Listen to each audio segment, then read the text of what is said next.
دوه عملونه داسې دي چې د هغې په وجه باندې زمونږ او ستاسو ټول اعمال ضایع کیږي او زمونږ او ستاسو نیکۍ هغه نیکۍ چې مونږ او تاسو په خپل ژوند کې کړي دي هغه نیکۍ د دغې دوه عملونو په وجه باندې داسې په تیزۍ سره سوځېږي لکه چې یو ځای کې تیز اور بل وي او دغه تیز اور ته خلک داسې نري نري خشاک او لرګي ورولي دغه تیز اور چې څنګه په تیزۍ سره دغه نري نري لرګي او خشاک سوځي دغسې د دې دوه عملونو په وجه باندې زمونږ او ستاسو نیکۍ هغه نیکۍ چې مونږ او تاسو په خپل ژوند کې کړي دي هغه په دغسې تیزۍ سره سوځېږي او ختمیږي دوه عملونه کم دي یو دی غیبت او بل دی نمیمت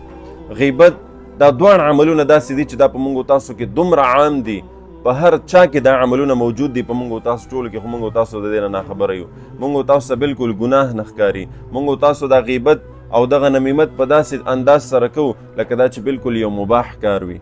لہذا غیبت څومره عظیمه ګناه ده زمونږ او ستاسو نیکۍ څنګه ضایع کوي او دا غیبت د یو انسان کمی بیانول یو انسان موجود نه دی او د هغه کمی ته بیانې دې ته غیبت ویلی کیږي او داسې کمی د هغه ته بیانې چې هغه په هماغه انسان کې موجود دی او که چېرته پکې موجود نه وي او ته د ځان نه ورپسې یو خبره کوې نو دې ته بیا بهتان ویلی کیږي چې دا د غیبت نه هم خطرناکه ګناه ده لہذا د یو چا پسې خبرې کول د یو چا کمی بیانول هغه تا ته دومره غټ نقصان درکوي او فایده پکې هیڅ نشته دی لہذا د غیبت نه ځان وساتئ حسن بصري رحمه الله ته څوک راغله ورته ویلې چې حضرت تا پسې پرون پلاني سړي چې دی غیبت یې کولو ستا کمی بیانولو تا پسې خبرې کولې حسن بصري رحمه الله ورته ویلي تاسو دا سړی معلوم دی بالکل راته معلوم دی نو که مونږ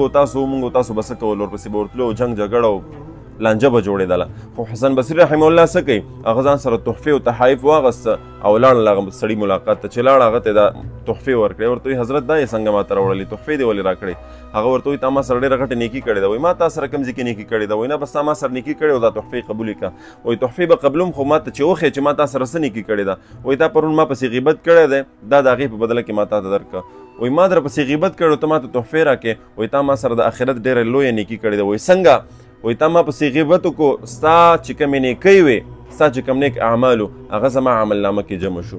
سړی د حسن بصري رحمه الله د خپو ته راپرېوتو په چغې چغې وژړل او معافي وغوښته چې حضرت ما معاف کوي لہذا غیبت دا ډېره سخته ګناه ده ډېره عظیمه ګناه ده ما تاسو ویلې فایده پکې هیڅ نه میلاویږي نو بیا ولې مونږ د یو چا دپاره خپل آخرت تباه و برباد کړو خپل هغه ټکه پوکه اعمال چې مونږ په د خپله زندګۍ کې څه ناڅه کړي هغه ولې ضایع کړو دویم نمبر نمیمت ویلی کېږي د یو خبرې وړل بل ته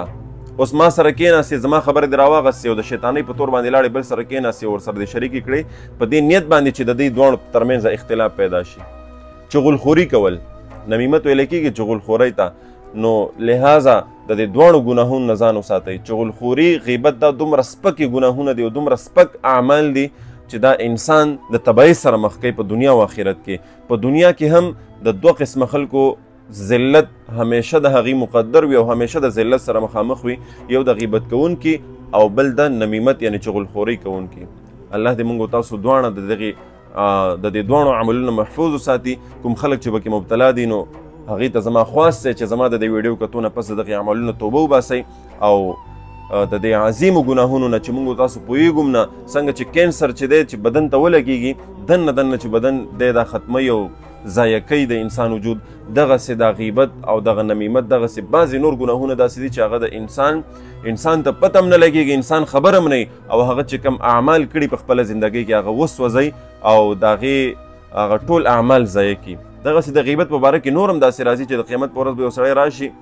او ډېر اعمال به یې کړي حجونه عمرې او یو شی او بل شی او تلاوتونه ذکرونه منځونه تهجد خو چې کله هغه خپله عملنامه کولاو کې ورته وښودلی شي نه به پکې حج نه به پکې عمره نه به پکې منځونه نه به پکې تلاوتونه دی به ډېر زیات حیران شي وبه یېرېږي چې یا الله ما خو دا هر څه کړي وو فرشتو زما سره دوکه کړې ده چې زما د اعمال یې نه دي لیکلي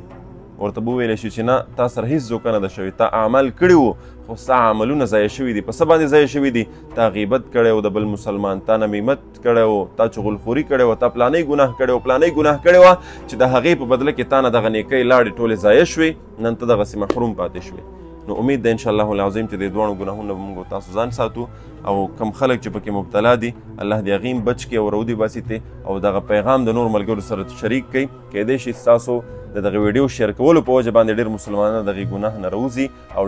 ډېر مسلمانان د دې ګناه نه ځان بچ کړي الله دې د عمل کولو توفیق را نصیب کړي السلام علیکم ورحمة الله وبرکاته